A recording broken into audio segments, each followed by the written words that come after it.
Thank you for watching the VSL Aviation YouTube channel. I'm your host, Seth Lake, and today we're going to talk about VMC in the actual aircraft. We went up and did some flying and some tests, and I'm really excited to share with you the results. This isn't going to be on the podcast feed. This is just going to be on YouTube, so I hope you enjoy the video and find it helpful. On that note, I do have a Patreon account now, so if you want to support the show and support me doing more activities like this, I would really appreciate it. There's also a way that you can support on YouTube now. So there's just a simple join button there on YouTube. It's just $4.99 a month, and you will have access to some exclusive videos that I only do for subscribers, both on Patreon and now on YouTube. And these are pretty cool. Maybe I'll put in a little teaser video of that, but I recently got back to from some flying in the Pacific in the C-130. And we did some really neat flying. I'll have 3 videos up that are for patrons only or for people that join, and you'll be able to enjoy those. If you want even more content, you can join us over on Patreon. I make custom, basically digital reference manuals like the PHAC. I'm working on the new weather manual, the risk management manual, and our most popular, which is the interactive airman certification standards for commercial and instrument rating. So if you're studying for a check ride, these are really good digital tools that help you navigate the ACS and other documents real quickly. So I think those are really good tools, and you get free access to those if you become a patron at a certain level. So go to our Patreon site to see that. Links are in the description below. So for today's video, I'm really excited to do this. I've been wanting to do it for quite some time now, and we were doing some testing for VMC in the travel air, and more specifically, we were testing how much rudder force it takes to hold VMC in a zero side slip condition. So what we did, and I'll explain it again in the video or in the cockpit, but we took a yaw string on the center of the screen, so you'll be able to see that yaw string, and that shows us that we're actually flying in coordinated flight. Instead of just using the turn and slip indicator, we have that yaw string like glider pilots use, so you'll get to see that in the video. But we basically configured the aircraft in the VMC configuration: critical engine at idle, the operative engine at full power, zero side slip at VMC, and we had a force measurement tool to see how much rudder force it took to actually hold the plane in that configuration. Then we did it in a couple of other ways, kind of experimenting with different stuff. So it's a great visual aid, and it helps you kind of correlate the data that you've learned as a multi-engine pilot. I think this is a really good video because it actually shows how much work you're going to be doing in the plane to hold VMC, and it gives some good visuals, and I think corrects some misnomers that I see in twin engine flying, where you think you always have to fly around. When you have a failed engine, you always have to fly around, raising the dead, splitting the ball. That's not the case at all. So I have kind of some good discussions in the plane with that. Anyway, I hope you enjoy the video. I hope you find it educational. I love to hear from you in the comments, so please leave comments. Love that stuff. Also, before we get started, I wanted to read off all of my Patreon supporters and just tell them personally, or in a video, as personal as I can get, thank you for supporting the show. So here's all my Patreon supporters. I appreciate each and every one of you. It's really fulfilling to be able to know that I'm making content good enough that people are willing to throw some money at it. I really appreciate it. So first we've got Dalton Polson, Antonio Sanchez, Carly Young, Matthew, Mitchell Berger, Paul, I should have practiced these names maybe, Paul Caraco, Stuart Wilson, Brian Drennan, Drew Laughinghouse, JP Morgan, and Tracer. Tracer's commented on a few of the videos on Patreon, so I really appreciate it. I think we've communicated. Actually, I think we did some training with Tracer. Anyway, those are my Patreon supporters. If you join on Patreon or if you support on the YouTube channel, I'll read your name off during a podcast or a YouTube show. Anyway, thank you so much for watching, and hope you enjoy the video. Alright, what's up YouTube? Seth here, and we're going to do some flying in the multi-engine airplane. I'm in 100 Bravo Hotel. It's one of our travel airs that we do our multi-program in. And we're going to do some real-world... for departure, runway 25. Turn them down. We're going to do some real-world VMC demonstration really some VMC test with rudder force. We got a rudder force tool that we created. I got Trey here with me. Say hi, Trey. So go ahead and hold it up for the camera here. So this is a force measurement tool we use when we're doing 100-hour and other inspections and stuff. You can use it for a lot of different things, but we're measuring the force it takes to move something. So we're going to measure how much rudder force it actually takes to hold coordinated flight. So check it out. Russellville traffic, travel air 100 Bravo Hotel, taking off runway 25 via left-hand turnout to the south, Russellville. All right, boost pumps, lights. You'll probably still beat me there. Got that good to go, trim. One last checklist. All right, ready to go?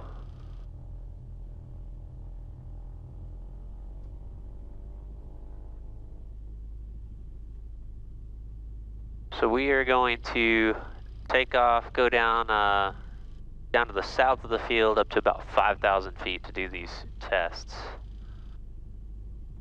Should be interesting. All right, everything's full forward. Feet on the floor. Throttle full.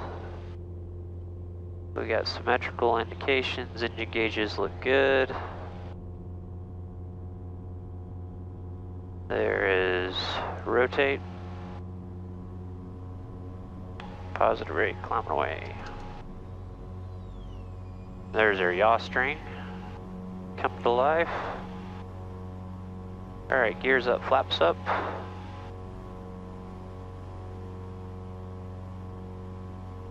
Pitching for Blueline now, we're out of runway.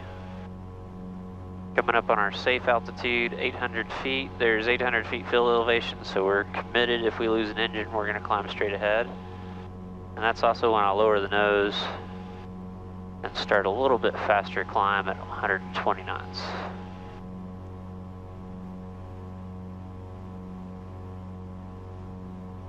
All right, I'm slowly gonna pull the throttles back a little bit and pull the props back to 25. Manifold pressure back to 25 squared.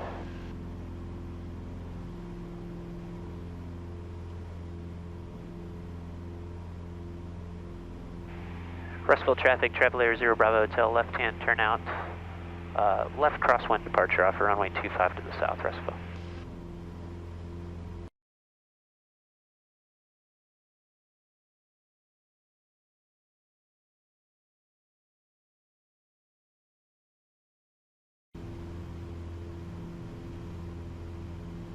All right, so how we're gonna do this is we're gonna put, we've got a real, it's a very complex measuring device connected to the rudder pedal. You wanna show, Trey? Russell traffic, Musketeer 14 Lima is departing. Runway 25 will be a left downwind departure to the south. It's actually a broomstick. We cut a notch out, and it fits on the force measurement tool goes in there, and then we have a notch at the end that fits on the rudder pedal over there. There's 5,000 feet. We'll go to 5,500 actually, so we'll have hemispherical. So that notch fits on the rudder. I'm going to set us up for the classic VMC situation where we've got the dead engine is windmilling, the good engine's at full power. We're raising the dead 2 to 5 degrees and we're splitting the ball. And instead of splitting the ball, we're also going to line up our yaw string right there in the middle. So there's 5,500. I've kind of been clearing the area as we climb here, where I'm going to level off, get everything nice and trimmed out. All right, so we've got the area all clear. So starting at 5,500, again, this one is just, we're going to measure the force it takes to hold VMC. So first thing we need to do, I'm going to cool off the left engine just a little bit. Russell traffic, Musketeer 14 Lima, left crosswind. Trey, I'm going to get the rudder force set, and then I'll I'll tell you when I'm ready, and then I'll release my foot off of the rudder. You hold it where it's at. We're zeroized there, so we'll be able to see how much force it actually takes. All right, so here comes idle on the left engine. There's the gear horn, we're expecting that. I'm gonna go full power on the right engine. And now I'm going to pitch for Blueline. And I'm trying to keep this yaw string straight. So notice if I add too much rudder, see how that string goes off? And if I don't have enough rudder, it goes the other way. So I'm trying to keep it right in the center there. So got right at Blueline there. There's Blueline, a little bit too much rudder right there. Okay, Trey, I'm ready. Go ahead and take over pressure on the right rudder. All right, and I'm off the rudder. Yaw string's pretty straight. We're not quite at Blueline. There's Blueline. All right, I'll take back over. All right, what are we at? 75, almost 75 pounds. 75 pounds, all right. So we're gonna see how much rudder trim actually helps us do this. So remember, VMC is calculated with 0 rudder trim. So I'm gonna add rudder trim in. And pitch for Blueline, over pitched a little bit there, got a little below Blueline. All right, there's Blueline. All right, I'm off the rudder. Pilot solo, Arkadelphia.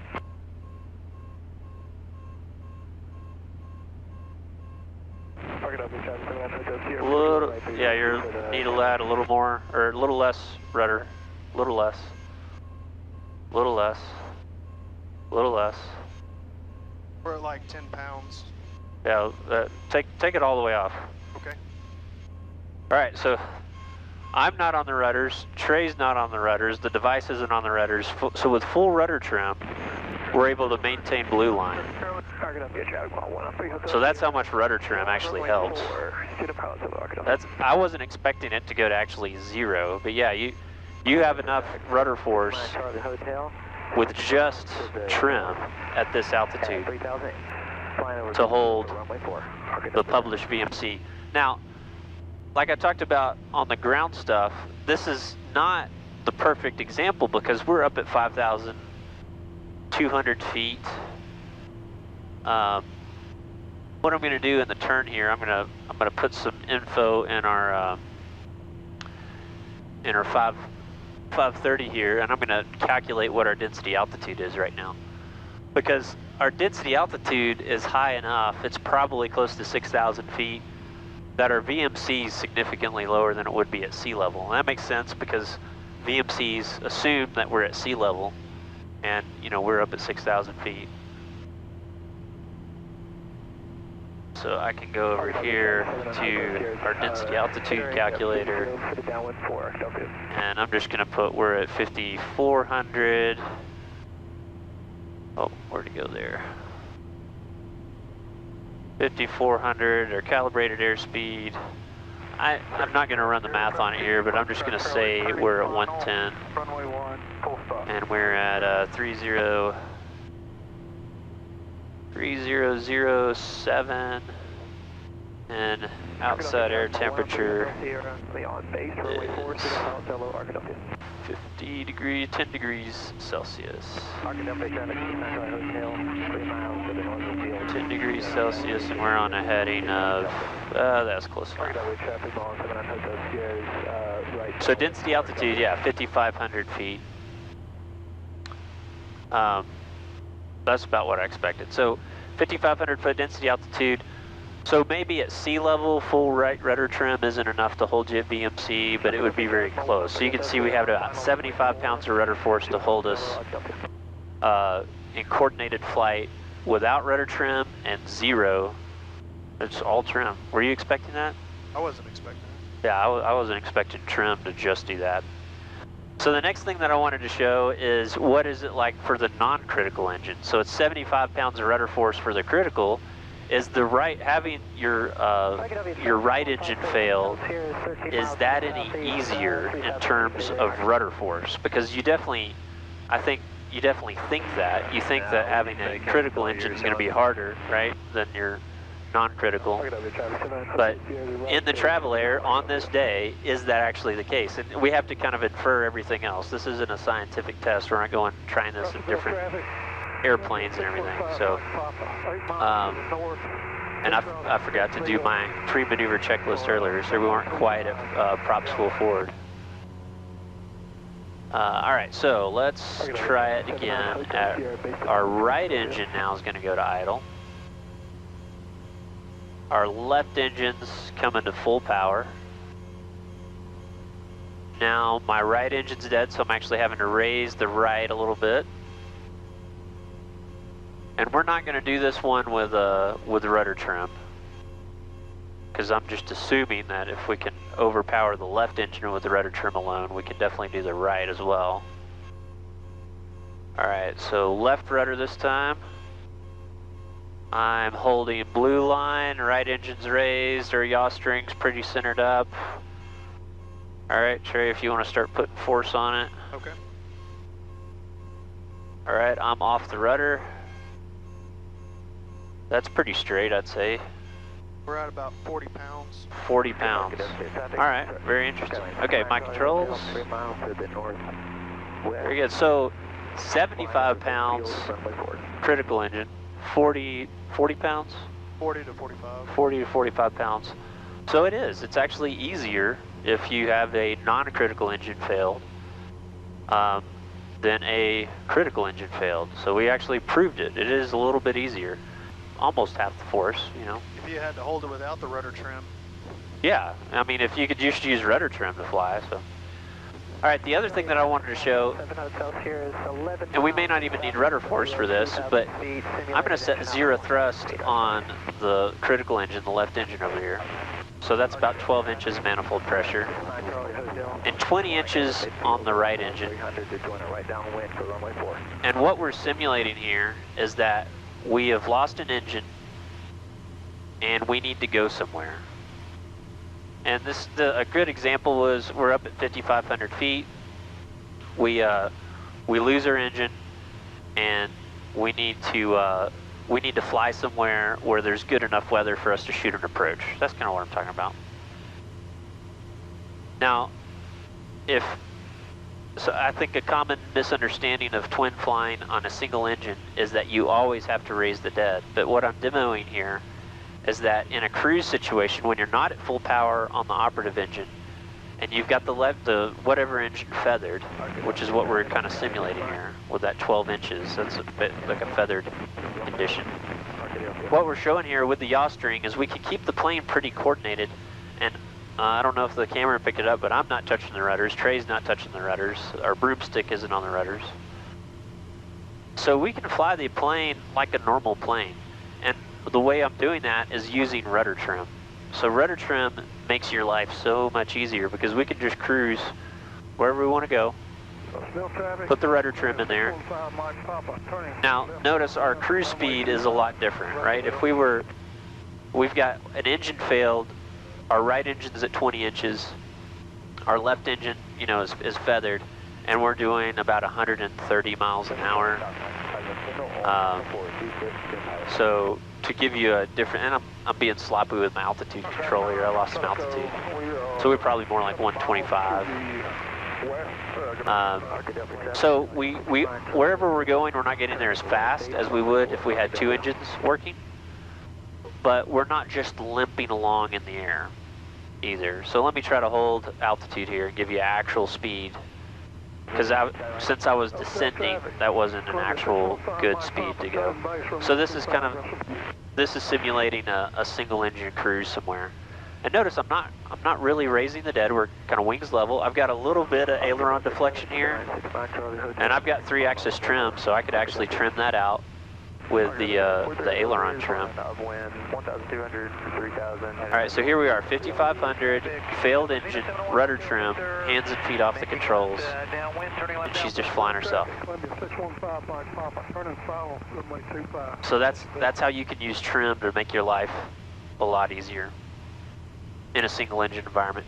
And again, the reason we'd be doing that is if we were having to cruise to get to better weather, to get to a suitable runway, you know, maybe we're over water, maybe we're over a dark place and there's no runways with lights and you know, we need to get to a lit runway somewhere. So there's a lot of different reasons. Mainly it's going to be weather though.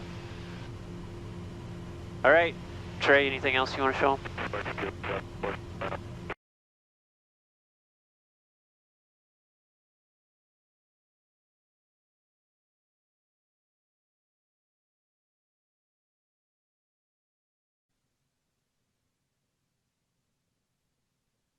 All right, you can keep the descent coming. And we're looking for, if we can get it down to 140. So once you get down to 1500, just pull the nose up, leave the power where it's at. She should slow down. As soon as we get below 150, we can get gear.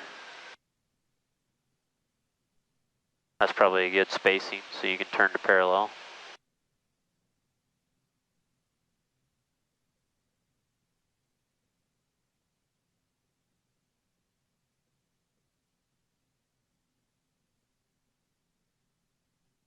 We're at 15.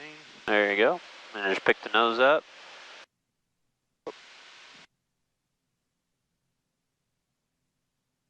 And there's 150, good trend below, you can get gear. Our lights, pumps, fuel is all set.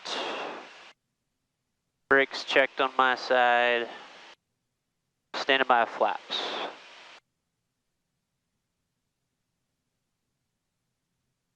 Hold that nose up just a little bit. Keep it at 15. Yeah, right there. And then we're looking for 120. So you can add in a little bit of nose up trim will help. And then about 3 seconds of flaps. Go ahead, bump flaps in there. And then you can let the nose over and start your left turn. Russellville traffic, travel air 0 Bravo Hotel, left base, runway 25, Russellville. And we look pretty good on profile. You can go ahead and add the rest of your flaps in if you want it. And wide arc. Go ahead and go full flaps. There you go.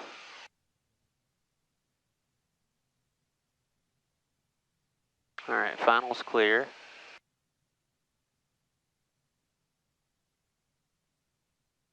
Speed looks pretty good. We're maybe a little high. We got 4 on the PAPI. This is a 4-degree glide slope, so it brings us in. You're going to get 2 red a lot faster. There you go, right there. There you go. Now you're a little low. You can bring the nose up a little bit. You can pull the power just a little. There you go, right there. Very good. Airspeed's good. You can start to round out. And then once we get close to the runway, just hold the nose off, and she'll settle down. Floating a little bit. There you go. Get the rest of your power out. There you go. Not bad. I don't have any brakes. Yep, I got the brakes. My controls.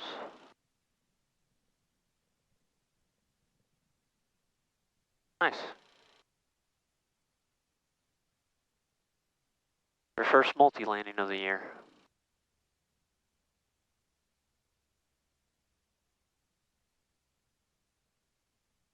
It's my first travel air landing of March. All right, I dropped Trey off. Trey's my mechanic, by the way. He's the best mechanic I've ever met. I love working with him. Incredibly smart dude. Anyway, if you need mechanic work done, I can hook you up. But anyway, I dropped him off, so I'm going to North Little Rock now. I'm here in Russellville. Going to go to North Little Rock. Going to actually get that in here. What I wanted to show you guys is that on departure, this is the most critical time to lose an engine. So that's why I always do a pre-takeoff brief. Usually I do it when I do the run-up. That's a good time to do it. And you're kind of mentally preparing for an unexpected engine failure. So my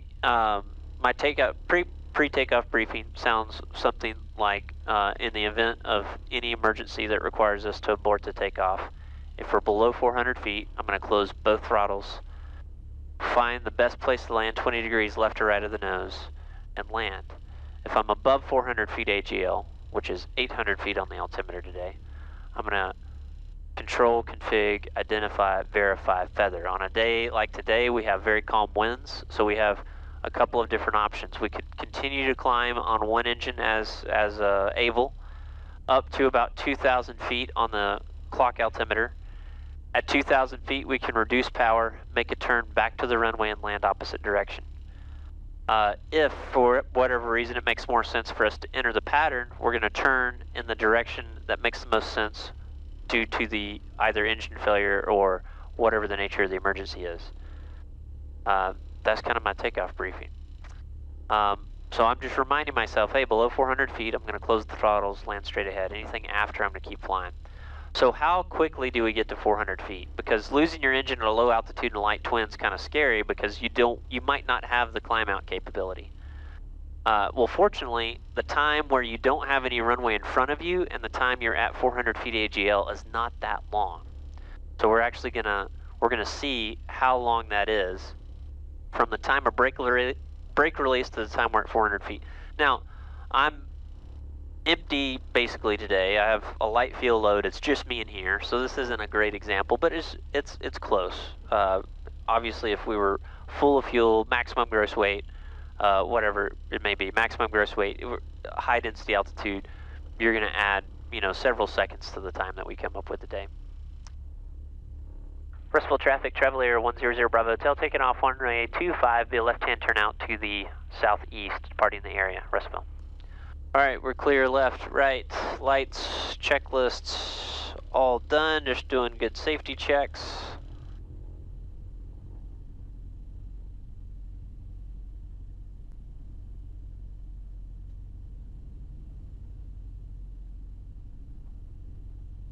Didn't do a great job of holding my center line on last takeoff, so I'm going to try to make up for that this time. All right, here we are. Engine gauges are good. Power's coming forward. There's full power. Mixture, symmetrical, speed's alive. There's rotate. Positive rate. 1, 2. Gears up, so we're gonna start the clock. I'm basically out of usable runway there. And I'm going to pitch for Blueline. I was a little slow pitching to Blueline there. And there's 800 feet in 17 seconds. And I wasn't even as aggressive as I could have been. I like having a little bit of margin over Blueline when I do a normal takeoff. So I could have milked a little bit more, pitched the nose up even more, and maybe had it down to, 14 seconds. But it was at 17 seconds as it was. That's really not that long of a time. And if you add that up over the kind of the lifetime of your flying, you're not spending a lot of time in that regime where there's really no great options. Once you get to 400 feet above the runway, your life gets a lot better. So at a longer runway, at a bigger city, I use Addison as an example. Addison, there's no good options off of either end of Addison. But the runway's longer than here at Russellville, so you have more time over the runway, kind of that protected space where if something did happen, you could just chop the throttles and land straight ahead on the runway. So even at a big city like that, you don't have like just no good options. You've got some options there. All right, back at 25 squared. Kind of my cruise checklist here. Get my landing lights off. Leave that on. I'm gonna go up to 3,500 feet and we're gonna go to North Little Rock and drop this plane off. A little bit about our last flight. I'm probably gonna talk about it on the ground, or I am in the office, but it's kind of fresh on my mind, so I want to talk about it now. I was frankly a little surprised that the non-critical engine was almost half of the rudder force required as the critical engine. So losing your non-critical engine is about 50% easier than losing your critical engine. That's good to know. I've always said that maybe people overstate the non-critical engine being easier. I think they think it's like a lot easier, or like not a big deal at all. That also comes up in like the Seminole fleet where you have counter-rotating props.